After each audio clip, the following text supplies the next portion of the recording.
guys, so ito task number 5 sa training exam. Ang nakalagay doon na instruction sa project type, add corners lang. Add corners to appropriate locations. So maghahanap tayo ng corner ng mga bahay, yung visible na corner, kagaya nito. Yan, itong block na yan na parang shadow, yan yung corner. Tapos dito naman ito. So dito tayo sa building na to. Ito yung gagawin natin, 9.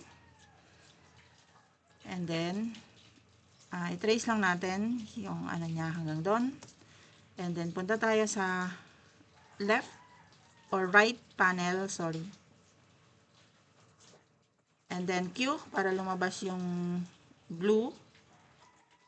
And then i-adjust natin siya hanggang doon. Yan, hanggang doon sa may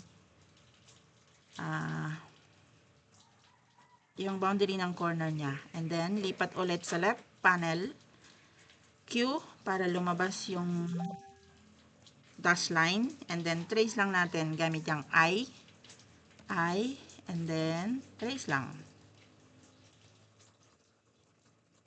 So yan, meron ka ng corner sa isang building na to.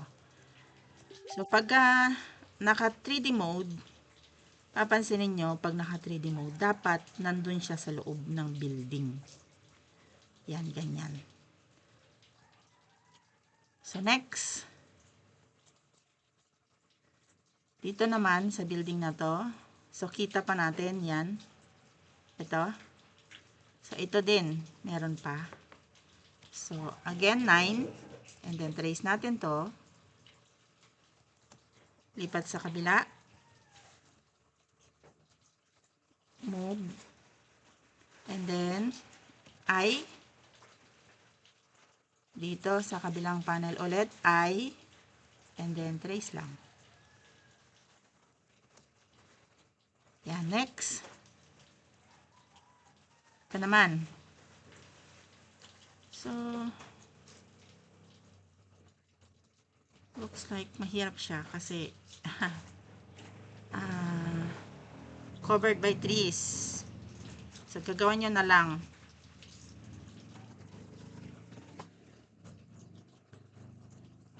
Yan.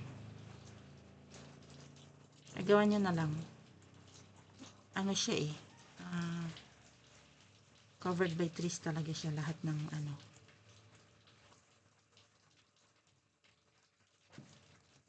Huwag naman masyadong malaki. Yan, okay na yan. Tapos, I ulit.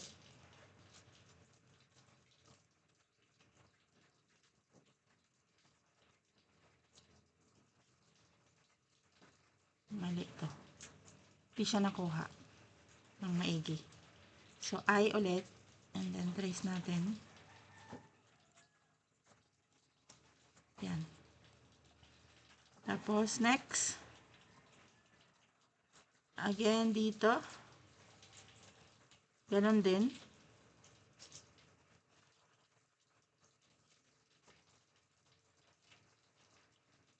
Yan.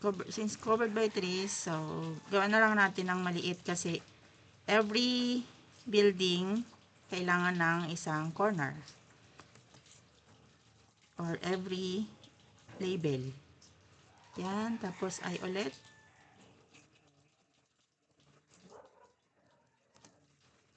Yan. Next. May dalawa pa. So, ito kita naman. So, yan.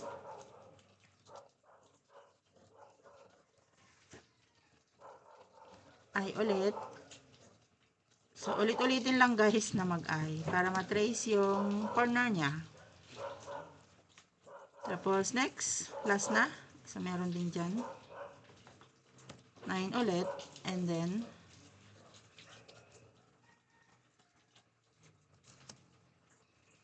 tapos dito, I. Yan. So, cover na natin lahat or nalagyan na natin lahat ng corner. Then, Next natin gagawin ngayon ay group. So, click lang yung isang panel ng bawat building. Click isang panel and then 4. Mawawala siya. So, para mag-show siya ulit, J. Ganon din dito. Click ng isang panel for J. Ito din, click for J. Click for J. Click for J. Same din dito. For J. So, ngayon, since tapos na, yun lang yung pinapagawa, Alt-R. Bago natin siya ma-submit, every map, kailangan natin mag-Alt-R bago ma-submit. So, antayin lang natin. Pag lumabas to, i-check nyo kung tama yung mga ginawa nyong corner. Or kung nalagyan lahat. Diba? Nalagyan naman lahat. So, yan. Kung ano lang yung pinapagawa sa banner, guys, yun lang yung gagawin nyo. Huwag na nating pahirapan yung mga sarili natin. Okay? So, yun. Since tapos na, close to, and then submit.